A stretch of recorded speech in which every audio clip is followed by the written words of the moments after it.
नमस्कार दोस्तों, मिथिलांचल एक्सप्रेस में आप सभी का बहुत बहुत स्वागत है। दरभंगा में कोरोना से किशोरी की मौत। डीएमसीएच के डेडिकेट कोविड-19 अस्पताल में गुरुवार को कोरोना संक्रमित 16 वर्षीय किशोरी की इलाज के दौरान मौत हो गई।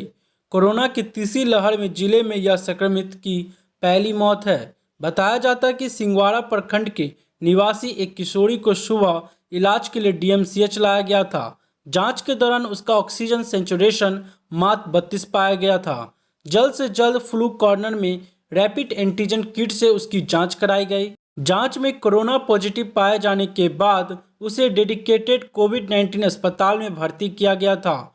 डॉक्टरों की तमाम कोशिश के बावजूद उसकी जान बचाई नहीं जा सकी। डीएमसीएच अधीक्षक डॉक्टर हरिशंकर मिश्रा ने किशोरी की मौत कोरोना से होने की पुष्टि की। उन्होंने बताया कि जांच में पॉजिटिव पाए जाने के बाद उसका इलाज शुरू कराया गया। इस दौरान उसने दम तोड़ दिया। डॉक्टर मिश्रा ने बताया कि किशोरी पिछले कई वर्षों से मिर्गी की बीमारी से भी पीड़ित थी।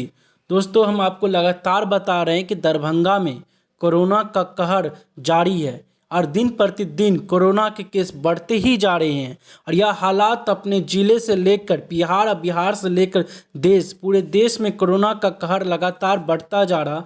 तीसरी लहर में और भी अधिक मात्रा में लोग संक्रमित हो रहे हैं।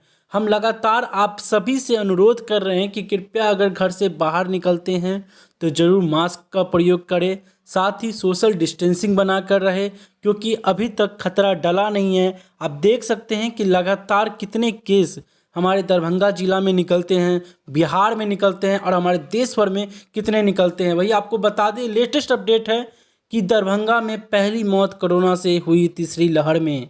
जी हाँ दोस्तों, ये सोचने वाली बात है कि हमें अभी भी सतर्क रहना है, घर में रहना है, ताकि कोरोना जैसे बीमारी को मिलकर हराया जा सके।